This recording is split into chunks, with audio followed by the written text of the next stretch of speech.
आपको बता नहीं सकता कि वो क्षण मेरे लिए कितना गौरवान्वित विषय था।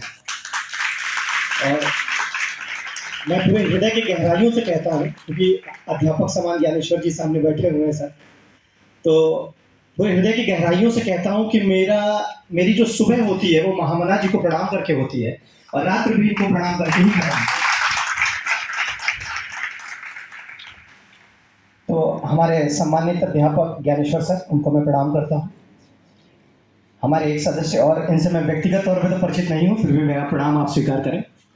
और यहाँ हॉल में उपस्थित जितने भी छात्र हैं जो आने वाले समय के हमारे आईएएस होंगे, पीसीएस होंगे, लॉयर्स होंगे या जुडिशरी में जाएंगे, उन सभी लोगों का मैं बहुत बधाई और धन्यवाद देता हूं कि आप मुझे सुनने की हिम्मत जुटा पाए हैं, क्योंकि एक वकील को सुनना बड़ा कठिन होता है।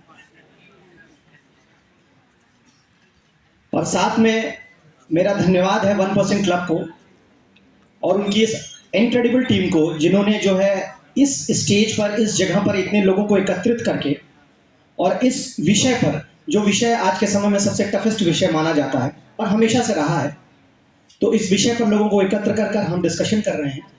तो ये बहुत अच्छा संयोग है। अब मैं ज्यादा बोलूंगा, चूंकि वकील हूं पेशे से, तो ज्यादा बोलूंगा तो विषयांतर लगेगा, और अध्यापकगण के सामने ज्यादा बोलना सूरज को दिया दिखाने के समान होता है। फिर भी मैं कहूंगा कि so far as bureaucracy is concern, या यूपीएससी इज कंसर्न, या सिविल सर्विसेज इज कंसर्न, मेरा ऐसा मानना है, मेरा व्यक्तिगत व्यू है, law graduation will be the inherent part of the UPSC. मेरा सोचना है ऐसा।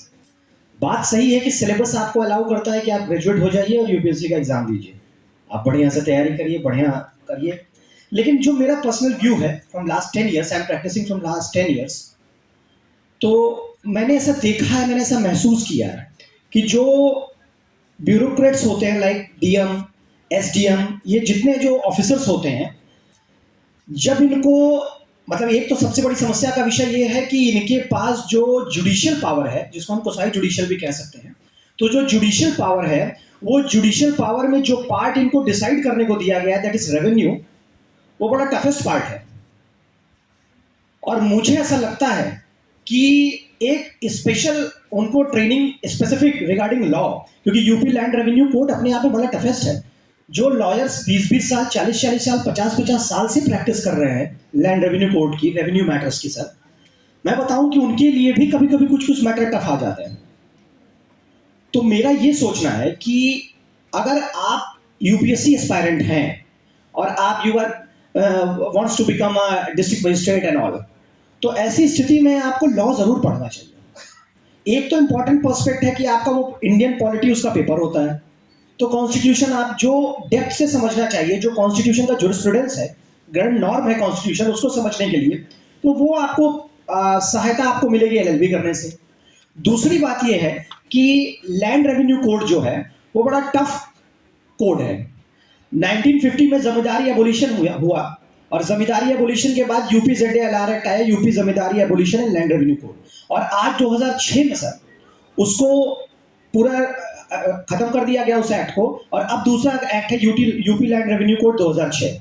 तो अगर हम, एक इंपॉर्टेंट पर्सपेक्ट होता है, मतलब बोलने को तो बहुत सारी चीजें हैं, समय ज्यादा नहीं लूंगा, लेकिन एक इंपॉर्टेंट पर्सपेक्ट है, जब आप किसी एक्ट को पढ़ते हैं तो इंटरप्रिटेशन आना चाहिए आपको एक्ट का, how you interpret the act. आप जानेंगे कि नहीं साहब, तमाम प्रिंसिपल्स होते हैं, जिसडम जनरस है, उसके बाद और भी बहुत सारी चीजें हैं जो आपको एक्ट को इंटरप्रेट करने में सहायता करेगी। तो इस स्थिति में आपको, मेरी समझ से, लॉ पढ़ना चाहिए। और चूंकि हमारी जो सोसाइटी है या हमारा जो समाज है, इसको गवर्न लॉ ही करता है, तो ऐसी परिस्थिति में मुझे ऐसा लगता है, ये मेरा व्यू है, चूंकि मैं विधि का छात्र हूं, तो इसलिए मुझे ये लगता है कि आपको लॉ पढ़ना चाहिए। और लॉ के लिए मैं इसलिए आपको इन्वोक कर रहा हूं, या इसलिए आपको बार बार प्रोत्साहित कर रहा हूं, क्योंकि इसको पढ़ने के बाद कम से कम बहस करने की क्षमता तो बढ़ी जाती है। तो अगर आप गलती से LLM कर लिए तो उसके बाद आपको लगेगा कि मुझसे ज्यादा विद्वान कोई नहीं है।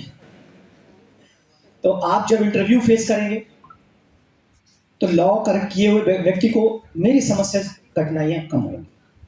आप तमाम तरह के जो करिकुलम्स होते हैं लॉ के उससे आगे बढ़ते हैं, मूट कोर्ट एंड ऑल सारी चीज़ें हैं। और जहाँ तक मेरा सवाल है, थोड़ा सा अपना एक्सपीरियंस मैं शेयर कर दूँ। मैंने बीए इंग्लिश ऑनर्स किया सर यहाँ से, फ्रॉम डिपार्टमेंट ऑफ इंग्लिश। उसके बाद थैंक यू। फिर उसके बाद मैंने जो है एलएलबी किया, फैकल्टी ऑफ लॉ, और थोड़ा सा संगीत की शिक्षा भी ली मैंने मंचकला संकाय से। वो जो है हृदय में बसा हुआ है संगीत, इसलिए। और उसके बाद मैं प्रैक्टिस में आ गया। I was not inclined toward judicial examination and all. शुरू से ही लिटिगेशन का मन था। फर्स्ट जनरेशन लॉयर हूँ मैं। और मैं एक कॉर्पस जूरिस नाम की लॉ फर्म रन करता हूँ वाराणसी में। मैं तमाम multinational companies like northern coalfield, sister concern of coal India, Hindalco, इन सबसे मैं अटैच्ड हूँ। और क्रिमिनल प्रैक्टिस भी मैं करता हूँ, इसलिए सर की तरफ बार बार देख रहा हूँ। और बाकी जो है आप लोग के सामने हूँ जैसा हूँ, ईश्वर के आशीर्वाद से, बाबा भोलेनाथ की कृपा से और महामना के आशीर्वाद से जितना मिलना चाहिए उससे ज़्यादा मिल रहा है। तो इसी शब्दों के साथ मैं अपने वाणी को विराम देता हूँ। धन्यवाद।